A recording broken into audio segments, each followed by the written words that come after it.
Hello everyone, मैं हूं कपिल भारद्वाज और 10th क्लास मैथमेटिक्स एनसीईआरटी की इस लेक्चर सीरीज में ये हमारा तीसरा लेक्चर है जिसमें हम बात करेंगे चैप्टर नंबर 2 पॉलिनोमियल्स के बारे में। तो हम डायरेक्टली 10th क्लास के पॉलिनोमियल्स के बारे में बात करने से पहले मैं थोड़ा सा रिविजिट कराऊंगा आपको, स्पेशली क्लास 9th में कि 9th में हमने क्या क्या कॉन्सेप्ट्स पढ़े थे रिलेटेड टू पॉलिनोमियल। फिर उसके बाद हम उस बेस को यूज करते हुए हम इस 10th क्लास का अपने कॉन्सेप्ट्स को बिल्डअप करेंगे। तो टू रिकॉल यू, आपने सबने ये याद किया होगा, इवन क्लास 7th 8th में ही याद किया होगा कि x प्लस वाई का होल स्क्वायर की इक्वेशंस क्या होती है। x प्लस वाई का होल स्क्वायर आपका होता था x square plus y square plus 2xy। I hope ये इक्वेशन सबने याद की थी। आई थिंक क्लास 7 से इसको याद करना शुरू कर देते हैं। तो ये जो इक्वेशंस हम याद किए थे क्लास 7th या 8th में, even may be sometimes in 6th class, this itself is a polynomial. तो इसका हम पॉलिनोमियल्स के बारे में क्लास 6 7 से ही पढ़ते चले आ रहे थे, लेकिन कभी हमने इस चीज पे उसको रियलाइज नहीं किया कि हम पॉलिनोमियल्स के बारे में पढ़ रहे हैं। तो इसका मतलब ये होगा कि पॉलिनोमियल्स भी एक एल्जेब्रिक इक्वेशंस ही हैं जिनमें कि मैनी टर्म्स होते हैं, वेरिएबल्स होते हैं, कांस्टेंट्स होते हैं, कैसे कैसे क्या क्या टर्म्स होते हैं और उनके सबके डेफिनेशन के बारे में अभी हम बात करेंगे। तो पॉलिनोमियल्स क्या हो, अगर बेसिक डेफिनेशन पे जाएं, बेसिक डेफिनेशन पे, तो वो होती है पोली। आप इसको दो वर्ड में तोड़ सकते हो, पोली, और ये दूसरा हो गया आपका नोमियल्स। ये दोनों ग्रीक लेटर्स, ग्रीक वर्ड्स हैं। तो पोली का मतलब होता है आपका many, as it stands for itself, और नोमियल्स का मतलब होता है आपका टर्म्स। तो एक ऐसी एल्जेब्रिक इक्वेशन जिसमें मैनी टर्म्स होते हैं, कई सारे टर्म्स होते हैं। अब टर्म्स की डेफिनेशन खुद की क्या होती है उसके बारे में अभी हम बात करेंगे। मैनी टर्म्स होते हैं, उनको हम बोलते हैं पॉलिनोमियल्स। अब मैनी का मतलब एक भी हो सकता है। इवन अभी हम आगे जब कैटेगरी इसके वर्गीकरण के बारे में बात करेंगे, क्लासिफिकेशन के बारे में बात करें, तो हम पढ़ेंगे कि जीरो पॉलिनोमियल भी होता है, कांस्टेंट पॉलिनोमियल भी होता है, एक टर्म का, दो टर्म के, तीन टर्म के, मैनी टर्म्स के। तो मैनी में वन भी इंक्लूड है, जीरो भी इंक्लूड है। तो ये होते हैं पॉलिनोमियल। ये है एक क्वालिटेटिव डेफिनेशन। अगर हम अब मैथमेटिकल डेफिनेशन की बात करें पॉलिनोमियल की, तो पॉलिनोमियल वो एल्जेब्रिक इक्वेशन होती है जिसमें किसी भी वेरिएबल की जो पावर हो वो पॉजिटिव इंटीजर होनी चाहिए। I'll write it here. Polynomial की डेफिनेशन: द पावर, और एक्सपोनेंट आप उसको बोल सकते हैं, power of any variable in an algebraic equation is positive integer और जीरो ऑफ कोर्स। हाँ, तो अब देखिए, जैसे मैंने एग्जांपल दिया यहाँ पे, ये this is a polynomial in two variable. Actually हम सिर्फ वन वेरिएबल की बात करेंगे, 10th क्लास में, 9th क्लास में हमने वन वेरिएबल के बारे में बात की थी। This has two variable x and y। Okay, अभी देखिए, जैसे हम एग्जांपल के तौर पे लें, लाइक 2x², क्योंकि ये सब कुछ आप पढ़ चुके हैं तो इसलिए मैं थोड़ा इसको फास्ट और तेजी से आगे लेके चल रहा हूँ। 2x² plus 3x plus 5 is equal to 0। ये एक एल्जेब्रिक इक्वेशन है। This is also a polynomial as well. तो देखिए, पॉलिनोमियल मैंने कहा था मैनी टर्म्स। तो टर्म्स क्या होते हैं, जो भी ये प्लस हुआ, माइनस, यहाँ माइनस भी हो सकता था, प्लस हुआ, माइनस हुआ, इनके आगे या पीछे जो जो भी जो भी नंबर्स होते हैं, वेरिएबल्स होते हैं, उनको हम बोलते हैं टर्म। तो हम टर्म की बात करें यहाँ पे, तो एक टर्म हो गया 2x², दूसरा टर्म हो गया आपका 3x, तीसरा टर्म हो गया आपका 5। अब देखिए, अभी अगर हम इस टर्म की बात करें तो this will be read as 2 × x²। तो x यहाँ पे क्या है, वेरिएबल है, वेरिएबल है, और 2 आपका क्या है यहाँ पे, कांस्टेंट नंबर है। कांस्टेंट क्या होते हैं, जिनकी वैल्यू कांस्टेंट है, नाम ही कांस्टेंट है उनका, उनकी वैल्यू चेंज नहीं होगी irrespective of any situation. Variable क्या है, सिचुएशन जैसे जैसे बदलती जाएगी वेरिएबल की वैल्यू बदलती जाएगी। मैं आपको इसको एक एग्जांपल के थ्रू आपको समझाने की कोशिश करता हूँ, क्योंकि यहाँ पे काफी लोग कंफ्यूज हो जाते हैं। सपोज करिए एक स्क्वायर है, दिस इज ए स्क्वायर। सबने पढ़ा है कि पेरीमीटर क्या होता है, सारी जो साइड्स होती हैं उनका सम पेरीमीटर होता है। तो ये ABCD एक स्क्वायर है, हमने एक स्क्वायर ले लिया। इसकी जो एक साइड है, इसका जो लेंथ है वो है 10 यूनिट।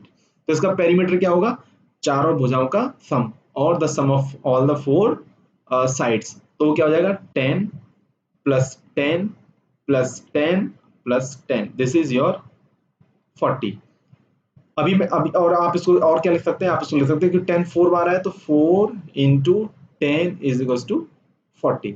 वहीं अगर मैं इसकी भुजा की साइड को दूसरा स्क्वायर ले लूं और छोटा स्क्वायर ले लूं जिसकी वन साइड का जो मेजरमेंट है वो 5 यूनिट है, तो ये क्या हो जाएगा आपका 4 इंटू 5 इज इक्वल टू 20। तो देखिए 4 तो आपका कांस्टेंट है क्योंकि बदल क्या रहा है सिर्फ साइड का मेजरमेंट। तो 10 5 20, तो दिस इज योर वेरिएबल। तो आप जनरल इन जनरल वे आप इसको कैसे लिख सकते हैं, 4x, x आपका वेरिएबल है, x can take any value depending on the situation or depending on the size of the square itself. So that is why we use variable to generalize a solution, to generalize a formula. Formula का भी meaning वही होता है। Formula क्या होता है, अब यहाँ पे x और y क्या है, x और y की वैल्यू बदलती जाएगी आपकी और इस इक्वेशन की आपको जो फाइनल रिजल्ट है वो आपको बदलता जाएगा। तो that is the importance of variables. तो इसीलिए हम यहाँ पे जो ये पहला टर्म है इसमें 2 and x square, second term is this, third term is this. तो अभी हम अगर कैटेगरी की बात करें, नाइन्थ, अभी हम सिर्फ 9th क्लास पे, अभी हम 10th क्लास को जंप नहीं किए। तो अभी यहाँ पे डेफिनेशन क्लियर हो गई पॉलिनोमियल की कि ऐसे अलजेब्रिक इक्वेशन जिनमें की वेरिएबल की जो पावर होती है वो पॉजिटिव इंटीजर होनी चाहिए। सपोज करो कि मैं लिखूं x plus 1/x is equal to 0, तो ये पॉलिनोमियल है? नहीं है। क्यों नहीं है? क्योंकि यहाँ पे जो x है, ये वाली x है जो इसकी पावर क्या होगी आपकी, क्योंकि 1/x लिख सकते हैं x की पावर -1, तो this is not a positive integer, so this is not a polynomial, absolutely clear। जो पावर होनी चाहिए वो पॉजिटिव इंटीजर होनी चाहिए, दैट्स इट। और यहाँ पे लिख दो root x plus 3x is equal to 0, तो यहाँ पे ये रूट एक्स का मतलब क्या हुआ, x की power 1/2, so this is again not a positive integer, this is a fraction, so that is why this is not a polynomial। तो polynomial डेफिनेशन बिल्कुल क्लियर हो गई। मैनी टर्म्स, अलजेब्रिक इक्वेशन जिसमें मैनी टर्म्स होते हैं और जो variable है उसकी पावर आपकी पॉजिटिव इंटीजर होनी चाहिए। तो ये हो गया इसकी डेफिनेशन के बारे में। तो अभी हम आगे बात करेंगे इसके क्लासिफिकेशन के बारे में, तो थोड़ा इरेज कर लेते हैं। ओके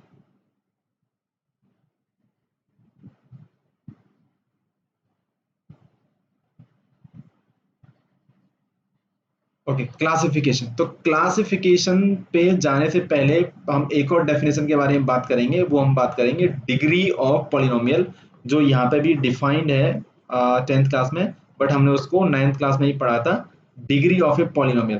तो डिग्री ऑफ ए पॉलिनोमियल क्या होती है, देखिए यहाँ पे है the highest power of x in px। यहाँ पे x लिखा है, मैं इसको वेरिएबल बोलना चाहूंगा क्योंकि वेरिएबल x भी हो सकता है, y भी हो सकता है, z भी हो सकता है, एनी एल्जेब्रिक नोटेशन हो सकता है, a b c d कुछ भी। तो the highest power of x in px is called the degree of polynomial.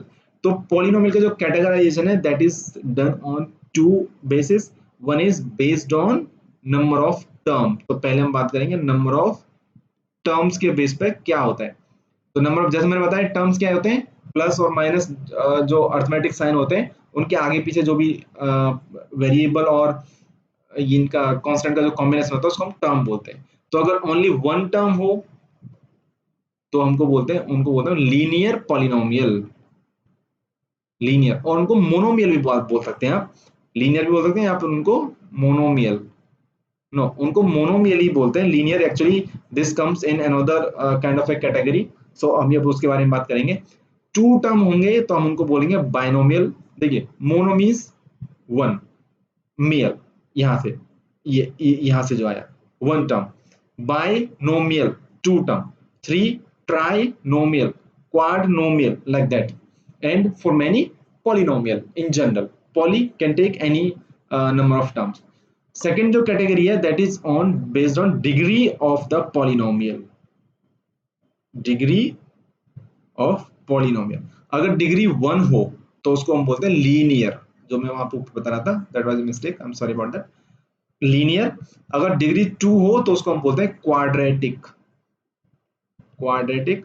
अगर डिग्री 3 है तो उसको बोलते हैं क्यूबिक, 4 है तो by quadratic, like this it goes on. Okay, तो अभी हम जो बात करेंगे इस चैप्टर में, हम मेनली सिर्फ बात करेंगे लीनियर की, जो हम 9th क्लास में बात कर चुके हैं ऑलरेडी, क्वाड्रेटिक की, और थोड़ा सा क्यूबिक के बारे में भी बात करेंगे। बाकी जो आगे की 4 पावर है, 5 पावर है, फिर वो जनरल में आ जाती है, वो हायर क्लासेस के लिए है, तो हम उनके बारे में इस चैप्टर में बात नहीं करेंगे। तो ये आपका रिवीजन हुआ based on class 9th polynomial chapter. अभी हम 10th क्लास के बारे में बात करेंगे। यहाँ पे देखिए, लीनियर पॉलिनोमियल हम ऑलरेडी पढ़ चुके हैं। लीनियर पॉलिनोमियल का मतलब होता है कि जहाँ पे जो वेरिएबल की पावर है, जो x की पावर है, वो 1 हो, उसे हम बोलते हैं लीनियर पॉलिनोमियल। 2 हो तो क्वाड्रेटिक पॉलिनोमियल, और 3 हो तो क्यूबिक पॉलिनोमियल। और अगर हम पहले हम लीनियर पॉलिनोमियल की ही बात करेंगे। यहाँ पे लीनियर पॉलिनोमियल की जो जनरल फॉर्म होती है, जनरल फॉर्म होती है, जैसे जैसे मैं आपको एग्जांपल दूं, यहाँ से कोई एग्जांपल देखते हैं। हाँ, यहाँ पे ओके, हम एग्जांपल ले लेते हैं, लगते हैं। सपोज करो कि एक पॉलिनोमियल है px is equals to 3x plus 2। This is a linear polynomial, क्योंकि यहाँ पे x की जो पावर है दैट इज 1। जब x की पावर 1 है तो इट्स ए लीनियर पॉलिनोमियल। देखिए, लीनियर पॉलिनोमियल को मुझे सॉल्व करना है, वो हमने 9th क्लास में भी देखा था।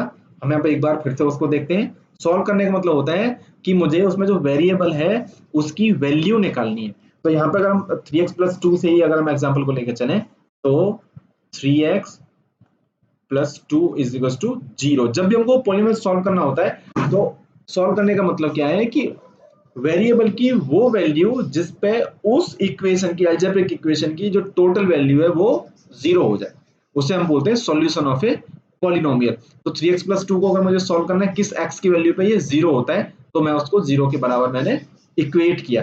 और 0 के बराबर इक्वेट किया, तो आप यहाँ से अगर अब यहाँ पे सिंपल एक ये मैथमेटिकल रीअरेंजमेंट्स करेंगे, तो आपको मिलेगा x इज इक्वल्स टू -2/3। तो -2/3 is the value of x। अब देखिए, अभी हमने जैसे हम बात कर रहे थे क्लासिफिकेशन ऑफ दिस, जो पॉलिनोमियल होता है उसमें कि क्या क्या टर्म्स होते हैं, किस किस को हम किस तरीके से रिप्रेजेंट करते हैं। हमने एग्जांपल लिया था, किसी हम एक पॉलिनोमियल का एग्जांपल लें, तो यहाँ पे था कि जैसे 3x square plus 2x plus 5 is equal to 0। तो हमने कहा था ये एक टर्म है, ये दूसरा टर्म है, ये तीसरा टर्म है। अब इस टर्म में भी हर टर्म में एक वेरिएबल है, एक कांस्टेंट है। तो वेरिएबल के जो साथ में जो कांस्टेंट लिखा होता है उसको हम बोलते हैं coefficient of that variable in that degree. तो देखिए, यहाँ पे अगर हम बात करें इस टर्म की ओनली, तो इसमें क्या 3x स्क्वायर, तो x is a variable, degree is the 2, and the coefficient of x square is your 3, and coefficient of x is your 2, and constant term is 5। so these are the term defined like this। तो अभी हम जो बात कर रहे थे एक linear polynomial की, यहाँ पे हमने बात की, यहाँ पे सॉल्यूशन निकाला कि 3x plus 2 is equals to 0 अगर हम रखेंगे तो x is equals to -2/3 is the solution। अगर हम इसको कोएफिशिएंट ऑफ वेरिएबल के टर्म्स में अगर हम उसको रखना चाहें एक जनरलाइज फॉर्म में, तो हम किस तरीके से उसको रख सकते हैं। देखिए, यहाँ जो वैल्यू आई, ये 2 क्या है, this 2 is what, this 2 is the constant term, and this 3 is what, this is the coefficient of x। इसीलिए जो ax plus b is the general form of linear polynomial, जिसमें a is the coefficient of x and b is a constant term. तो उसमें जो solution होता है उसका जो x की वैल्यू होती है जिस पे कि वो 0 होता है, वो होता है -b/a, that is the minus into constant term and coefficient of x, that उससे उसको डिवाइड करेंगे। जैसा कि मैंने यहाँ पे दिखाया आपको, ये कांस्टेंट टर्म क्या है 2, उसका माइनस लगा हुआ है, एंड 3 जो कि यहाँ से निकल के आता है। तो सिंपली अगर आप इस तरह से करें ax plus b is equals to 0, यहाँ से देखिए क्या होगा, x is equals to -b/a। Simply what is b?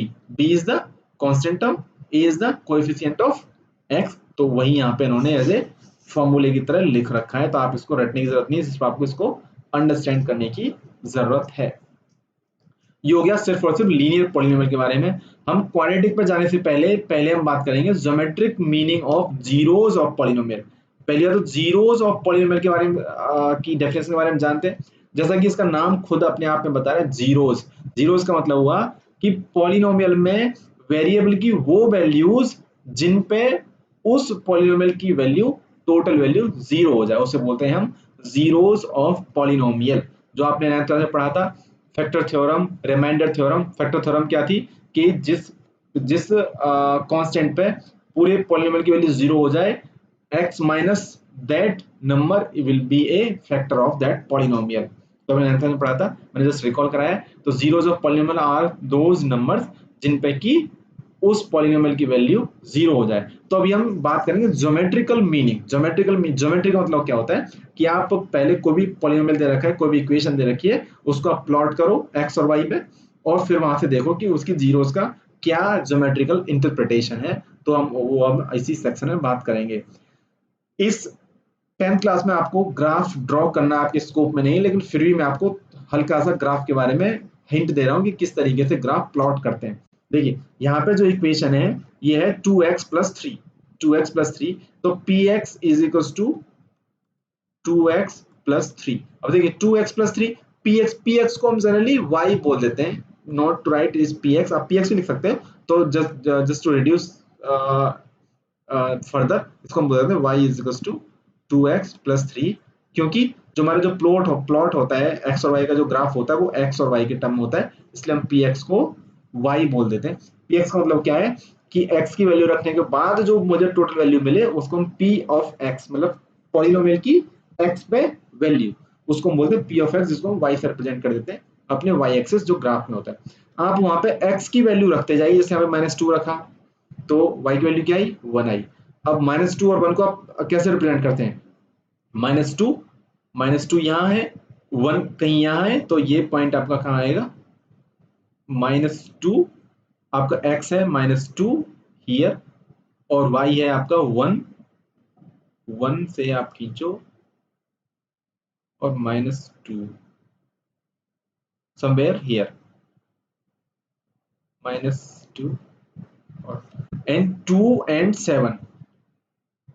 देखिए 2.1 you can see the graph of 2x plus 3, 1 and 2 and 7, this one. So ये जो पॉइंट्स आपने यहाँ पे दिखाए गए हैं वो आपका एक तो -3/2 एंड 0 है, और ये 2x। इस तरीके से आप और कोई भी x की वैल्यू रखते चले जाइए, वहां पे आपको करस्पॉन्डिंग y की वैल्यू मिलती चली जाएगी, और उनको आप यहाँ प्लॉट करते जाइए और सारे पॉइंट्स को आप मैच करा दीजिए, तो आपको जो ग्राफ मिलेगा वो उस पॉलिनोमियल और उस इक्वेशन का ग्राफ होगा। तो यहाँ पे जनरली नॉट, इनफैक्ट जो लीनियर पॉलिनोमियल होते हैं उनका जो ग्राफ होता है वो एक स्ट्रेट लाइन होता है एक्स वाई प्लेन में, जैसा कि यहाँ पे इक्वेशन है 2x प्लस 3, उसका जो ग्राफ है वो आपका है एक स्ट्रेट लाइन। अब देखिए ज्योमेट्रिकल मीनिंग की हम बात कर रहे हैं, मैंने कहा 2x प्लस 3 जीरो कहाँ होगा, देखिए 2x प्लस 3 जीरो कहाँ होगा, 2x प्लस 3 जीरो होगा आपकी x की -3/2 पे। तो -3/2 इज द पॉइंट और द वैल्यू ऑफ x जहां पे कि y जीरो हो जाएगा। और जीरो, अब देखिए आप इसको रिवर्स इंटरप्रेट करिए कि किसी भी ग्राफ में, किसी भी आप x और y के ग्राफ में, sorry let me straight another,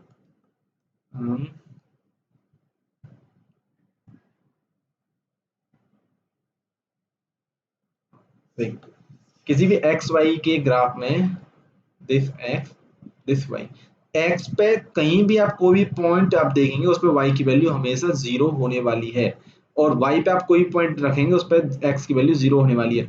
हमको क्या चाहिए, एक्स के वो नंबर जहां पे वाई की वैल्यू जीरो हो। वाई क्या है हमारा, पूरे पॉलिनोमियल की वैल्यू।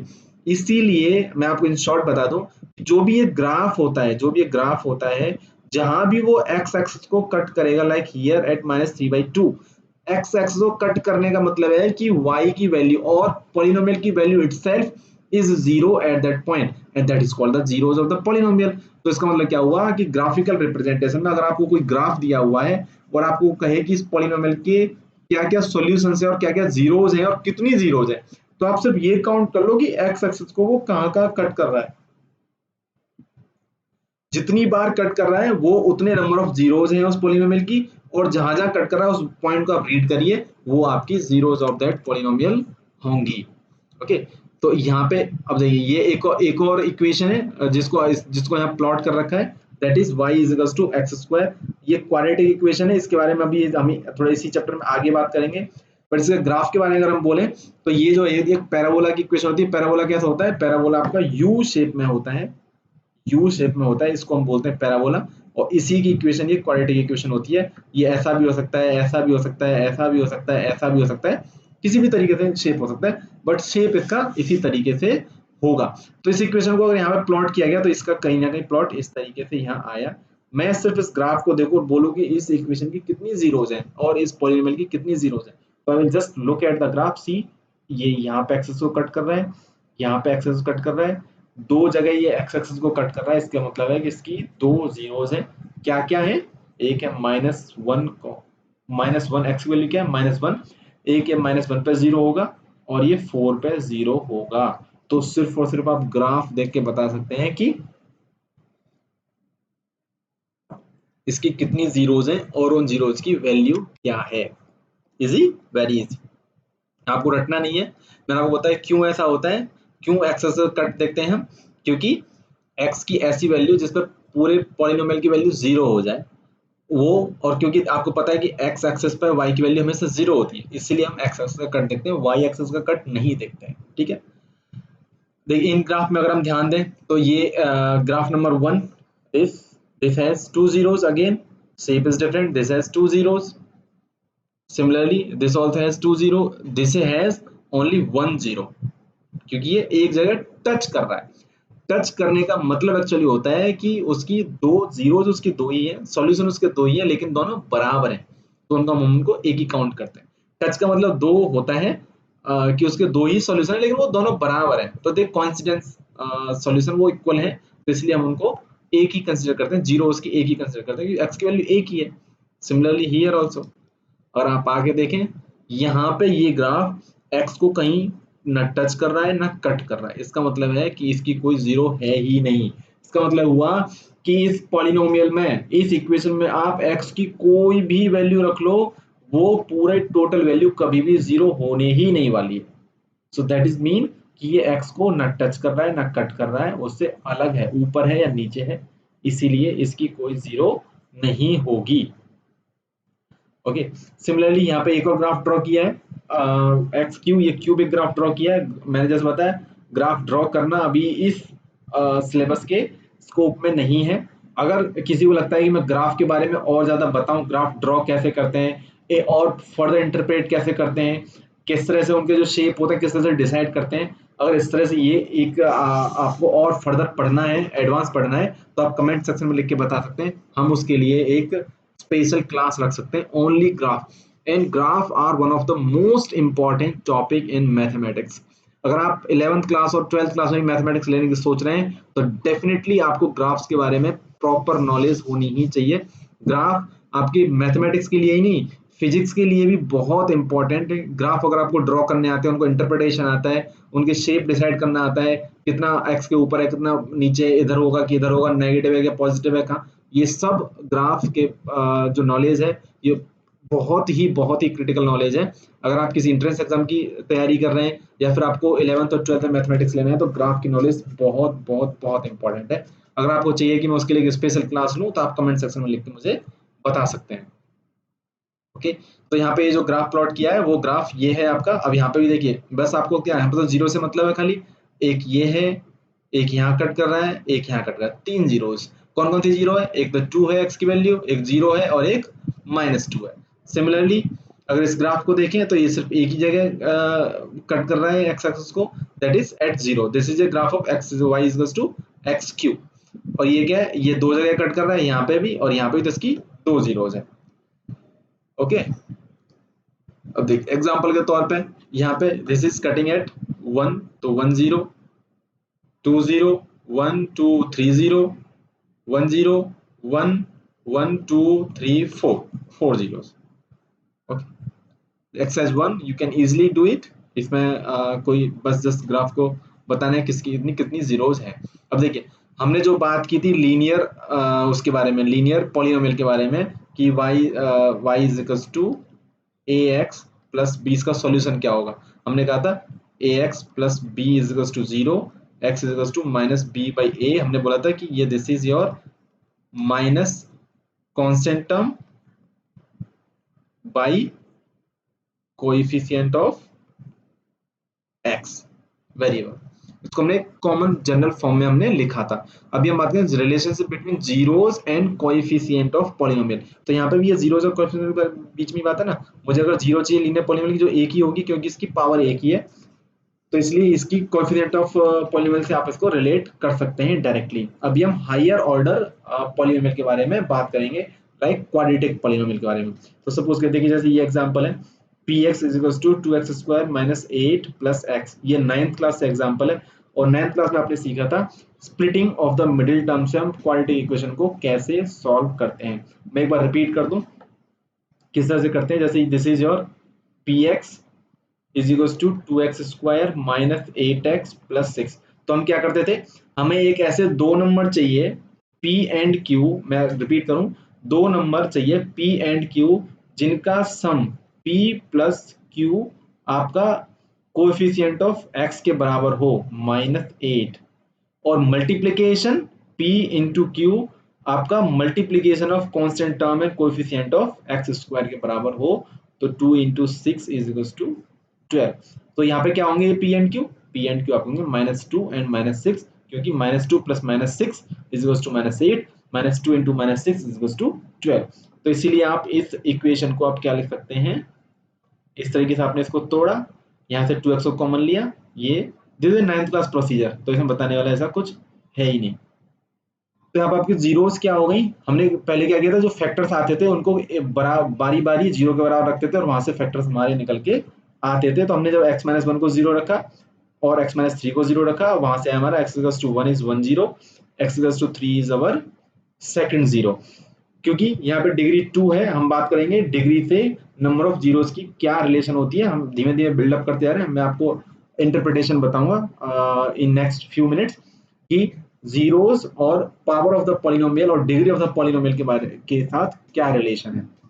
यहाँ पे x = 1 and x = 3 are the two zeros of this polynomial. अभी आप देखिए इसको ध्यान से, अगर देखें इन दोनों को, तो सम ऑफ इट्स जीरोस, इन दोनों को हमने सम किया 1 और 3, 1 और 3 क्या हो गया आपका 4। ये क्या है आपका जो कोएफिशिएंट ऑफ x क्या है आपका -8 divided by 2 coefficient of x square. Similarly product of zeros क्या है आपका 3, 1 into 3, this is your constant term divided by coefficient of x square. देखिए कितनी फैंटास्टिक रिलेशन आपको यहां से मिली।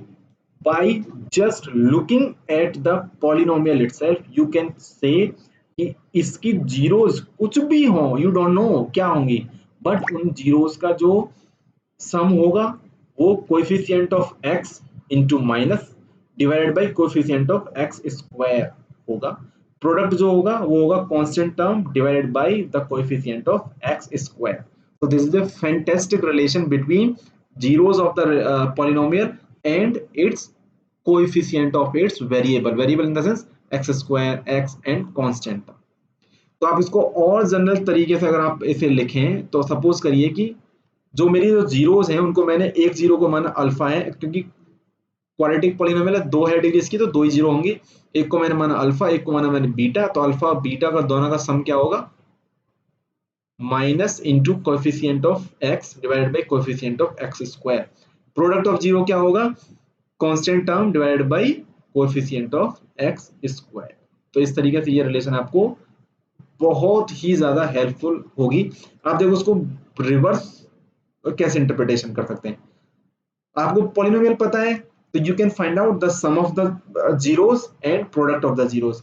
आपको सम ऑफ द जीरोस पता है and product of the zeros पता है, तो आप उससे पॉलिनोमियल निकाल सकते हैं, मतलब क्वाड्रेटिक इक्वेशंस निकाल सकते हैं। कैसे निकाल सकते हैं, उसके लिए क्या है देखिए,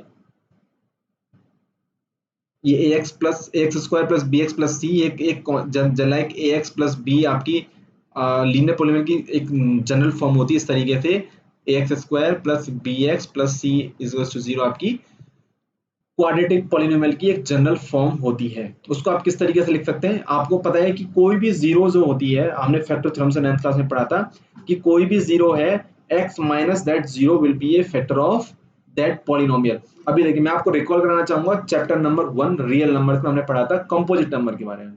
कंपोजिट नंबर क्या थे कि मल्टीप्लीकेशन ऑफ प्राइम नंबर्स के बराबर कंपोजिट नंबर्स होते थे। कोई भी नंबर है उसका जो वो उनके लिए कोई ना कोई सेट ऑफ प्राइम नंबर्स ऐसा मिल जाएगा जिनका मल्टीप्लिकेशन होकर हमको वो कंपोजिट नंबर मिलता था। अगर मुझे वो प्राइम नंबर्स पता है तो उनका मल्टीप्लाई करके मैं कंपोजिट नंबर निकाल सकता हूँ। मुझे कंपोजिट नंबर पता है तो फैक्टराइजेशन करके मैं प्राइम नंबर्स निकाल सकता हूँ कि क्या क्या फैक्टर्स हैं उसके। सिमिलरली हियर जब मुझे जीरोस पता है तो मैं उनका मल्टीप्लाई करके x माइनस फैक्टर थ्योरम के according x minus that zero into x minus another zero का मल्टीप्लाई करके मैं वो पॉलिनोमियल निकाल सकता हूँ। तो वही कॉन्सेप्ट यहाँ पे यूज किया गया है।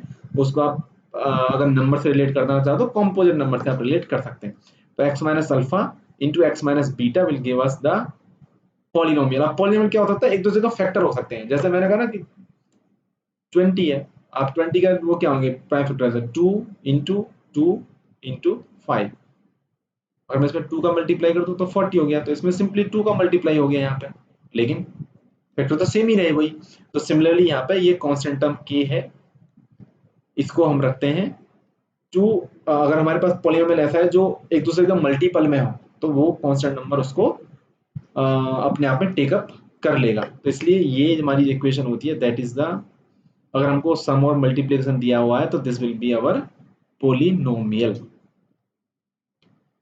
अब इसी बेस हम जैसे क्वेश्चन ये again this is a repeated thing कि अल्फा प्लस बीटा आपका coefficient of this and alpha into beta is the this equation. अब देखिए एक एग्जांपल करते हैं, find the zeros of the quadratic polynomial.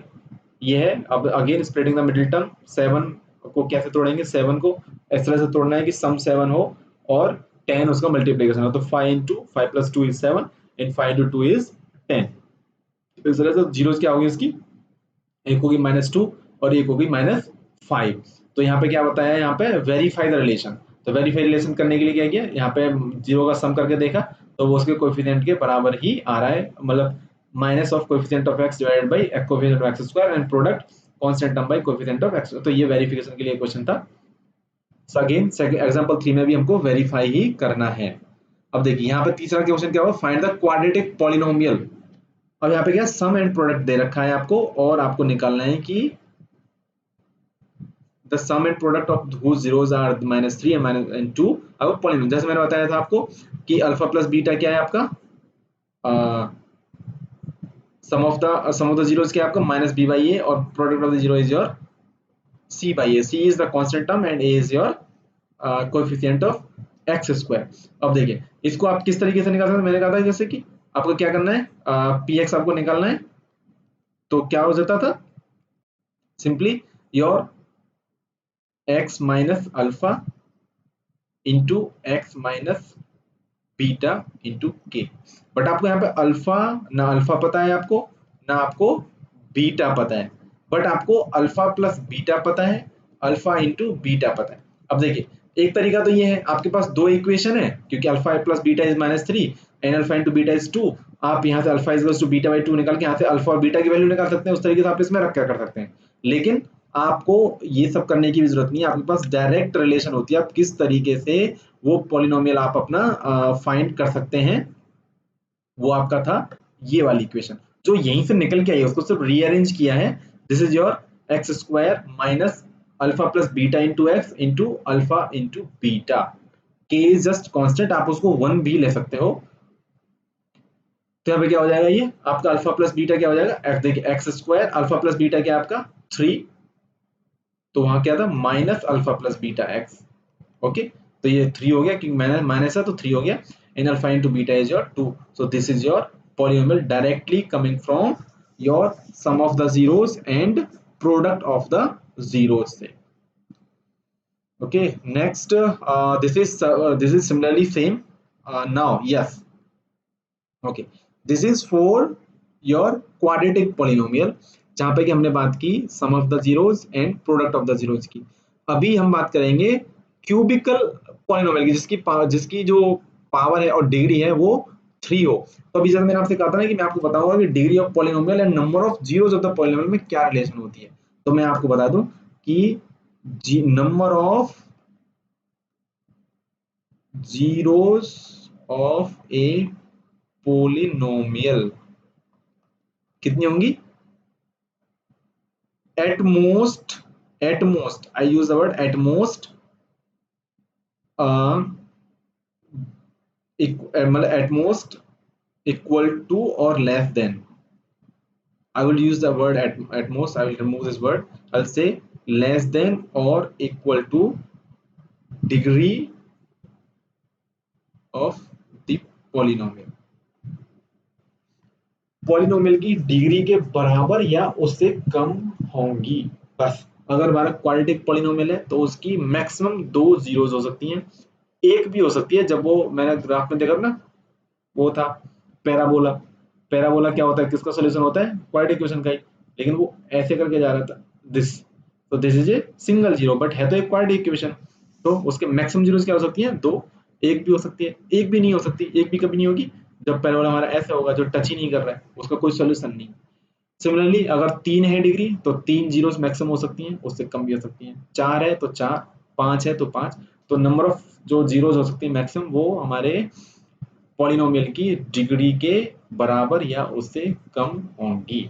Okay, अभी हम बात करते हैं एक क्यूबिक पॉलिनोमियल की। यहाँ पे क्यूबिक पॉलिनोमियल जैसे हम एग्जांपल दे रहे हैं, 2x cube plus minus 5x square minus 14x plus 8।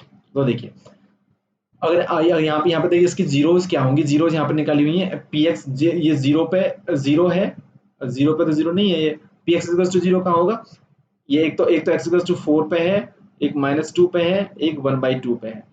देखिए कैसे आए, मैं आपको थोड़ा सा जस्ट हिंट देता हूँ कि क्यूबिक पॉलिनोमियल की जीरोस कैसे निकालते हैं। जैसे क्वाड्रेटिक पॉलिनोमियल की जीरो आप कैसे निकालते हैं? By splitting the middle term. लेकिन वहीं आपको अगर क्यूबिक पॉलिनोमियल की अगर जीरोस निकालें तो कैसे करते हैं? कोई पहले एक ऐसा नंबर, जैसे मैं इसी का एग्जांपल लेता हूँ, इसको आप कैसे करिए, 2x cube minus 5x square minus 14x plus 8। आप इससे पहले एक ऐसा नंबर देखिए जिस पे hit and trial, just hit and trial, कि आपको उस पर ये इसकी वैल्यू जीरो मिल जाए। तो देखिए जैसे 4 है, आप यहाँ पर 4 रखेंगे तो ये जीरो हो जाएगा।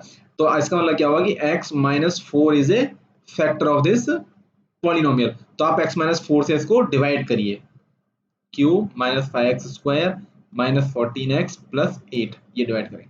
यहाँ से जब आप इसको डिवाइड करेंगे, डिवाइड करना आपको आता ही है कि कैसे जाएंगे, x 2x स्क्वायर हो गया, तो 2x क्यूब माइनस ये 4 और 8 x स्क्वायर, तो ये कट गया, माइनस होता है प्लस होता है, ये कट गया, माइनस क्या बचा, माइनस 14x बचा प्लस 8 बचा। यहाँ पे फिर से कितने टाइम जाएंगे, इस तरीके से यहाँ पे डिवाइड करते जाइए। यहाँ पे जो आएगा वो आपका एक क्वाड्रेटिक पॉलिनोमियल आएगा। उस क्वाड्रेटिक पॉलिनोमियल को आपको पता है किस तरह की जीरोस निकालनी होती है, by splitting the middle term.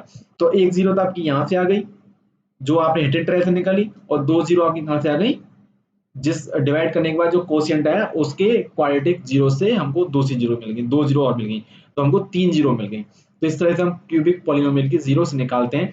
अगर आपको डिटेल में प्रॉपर वीडियो चाहिए कि क्यूबिक पॉलिनोमियल कैसे सॉल्व करते हैं, तो आप कमेंट सेक्शन में लिख के बताएं, हम उसके लिए भी एक सेपरेट वीडियो या फिर अपने कमेंट सेक्शन में पूरा एक्सप्लेनेशन हम डाल देंगे कि किस तरह से क्यूबिक पॉलिनोमियल को सॉल्व किया जाता है, ताकि आपको और क्लैरिटी आए। तो देखिए जैसा कि अभी हमने रिलेशनशिप स्टैब्लिश की लीनियर पॉलीनोमियल के कोएफिशिएंट्स और उसके जीरोस के बारे में, सिमिलरली हमने रिलेशनशिप स्टैब्लिश की क्वाड्रेटिक पॉलिनोमियल और उसके जीरोस के बारे में। अभी हम रिलेशनशिप स्टैब्लिश करेंगे क्यूबिक पॉलिनोमियल और उसकी जीरोस के बारे में। अभी यहाँ पे देखो जीरो निकली, अभी हम इन तीनों जीरो का अगर हम सम करें और उसको रिलेट करने की कोशिश करें कोएफिशिएंट से, तो हमको हम पाते हैं कि that is minus of coefficient of x square by coefficient of x cube. इनका जो मल्टीप्लीकेशन होगा वो होगा constant term and coefficient of x cube. देखिए ये अभी भी बिल्कुल सिमिलर है related to the quadratic polynomial. Quadratic polynomial में क्या होता था, सम ऑफ द जीरोस क्या होता था कि कोएफिशिएंट ऑफ एक्स जो एक पावर कम है माइनस कोएफिशिएंट ऑफ एक्स जो एक पावर कम है हाईएस्ट पावर से, upon coefficient of x square highest power का स्क्वायर। यहाँ पे क्या है, कोएफिशिएंट ऑफ एक्स स्क्वायर जो कि हाईएस्ट पावर से एक कम है, एक्स क्यूब हाईएस्ट पावर है वहां से एक कम है, minus coefficient of x square divided by coefficient of highest power that is x Q. Similarly multiplication वहां क्या था, constant term divide by coefficient of x square जो हाईएस्ट पावर है। सिमिलरली यहाँ पे भी क्या है, यहाँ पर सिर्फ क्या है माइनस साथ में है constant term divide by coefficient of x Q जो कि हाईएस्ट पावर है। अभी क्योंकि क्यूब है गया तो एक और रिलेशन इसमें होती है, वो होती है sum of the product of the zeros. Sum of the product of the zeros क्या होता है, जैसे ए बी सी, जैसे यहाँ पे 3 जीरो हैं हमारी, दिस वेयर आर दो जीरोस हियर, 4 माइनस 2 एंड 1/2। एक प्रोडक्ट में इन दोनों का कर सकता हूँ, एक प्रोडक्ट में इन दोनों का कर सकता हूँ, एक प्रोडक्ट में इन दोनों का कर सकता हूँ। Product of these zeros and उसका सम, इसको हम बोलते हैं sum of the product of the zeros. तो sum of the product of the zeros आपको किसके बराबर होता है, कोएफिशिएंट ऑफ एक्स जो 2 कम है हाईएस्ट पावर से, divided by coefficient of x Q. तो जो जनरल फॉर्म होती है क्यूबिक पॉलिनोमियल की वो क्या होती है, एक्स क्यू, जैसे उसकी थी ए एक्स प्लस बी, दूसरी कितनी थी x square plus b x plus c, cube भी क्या हो गई a x cube plus b x square plus c x plus d. Similarly अगर आप क्वालिटी की लिखना चाहें तो आप इसको इंटरप्रेट करके लिख सकते हैं ना, ए एक्स की power 4 b x cube plus c x square plus d x plus c is to, और वो e is to 0। Similarly penta, इस तरह से ये चलता जाएगा, जनरल फॉर्म आती है, वो जनरल फॉर्म का हम इस स्कोप में हम बात नहीं करेंगे, क्योंकि आपकी x square x cube plus b ये जनरल फॉर्म हो गई। अभी आप इसको इंटरप्रिटेशन कर सकते हैं, आप इसको मानो कि अल्फा बीटा गामा इसकी 3 जीरो हैं, तो उनकी रिलेशन क्या होती है, कोएफिशिएंट ऑफ पोलिनोमियल के साथ, तो वो एक रिलेशन होती है this alpha plus beta plus gamma तीनों का sum minus b by a, minus b क्या है आपका again sum of the zeros, तो हाईएस्ट पावर से एक कम और माइनस के साथ अपॉन हाईएस्ट पावर का कोएफिशिएंट। फिर से सम किया लेकिन प्रोडक्ट करके सम किया तो एक और पावर कम हुई और by A coefficient of highest power. This is constant in everywhere, ये माइनस बी है, ये सी है और ये डी है, बी सी डी। इस तरीके से आप इसको याद रख सकते हैं। यहाँ पे सिर्फ देखिए सिर्फ ये वेरीफाई करने के लिए दिया है और ये एग्जाम पॉइंट ऑफ व्यू से नहीं है, तो आप इसको बस समझ सकते हैं। आपको अगर और भी इसके बारे में डिटेल में जानना है तो आप कमेंट सेक्शन में बता सकते हैं, तो हम वहाँ पे उसका एक्सप्लेनेशन अच्छे से देंगे। तो एक्सरसाइज 2 है, आप यहाँ पे देखिए find the zeros, zeros find करनी है आपको और वेरीफाई करना है कि वो रिलेशन उनकी सत्य है। तो आप ऐसे स्प्रेड द मिडिल टर्म से आप फाइंड कर सकते हैं और आप उस वेरीफाई कर सकते हैं रिलेशनशिप को। आपको यहाँ पे सिर्फ ये जीरोस दे रखी है, आप यहाँ से वही सेम इक्वेशन लगा के आप इसको ये पॉलिनोमियल लिख सकते हैं। क्या था polynomial, x x square minus alpha plus beta x plus alpha into beta, वो वाली इक्वेशन थी, उससे आप यहाँ से पॉलिनोमियल निकाल सकते हैं। कोई किसी भी क्वेश्चन में अगर आपको डाउट है तो आप कमेंट सेक्शन में लिख के बता सकते हैं, हम जरूर उसका सोल्यूशन या तो वहाँ लिखेंगे और वही सेम प्रॉब्लम अगर बहुत सारे स्टूडेंट्स की हुई तो हम उसको वीडियो उसके लिए एक सेपरेट सेशन भी रख सकते हैं फ्यू मिनट्स का। तो इस तरह से ये चैप्टर खत्म होता है, chapter number 2 polynomial 10th class NCERT mathematics. आपको अगर ये कंटेंट पसंद आ रहा हो तो आप इसको शेयर करें, लाइक करें, सब्सक्राइब करें और दोस्तों परिवार वालों के साथ इसको आप शेयर करें ताकि वो भी इसका फायदा उठा सकें। धन्यवाद।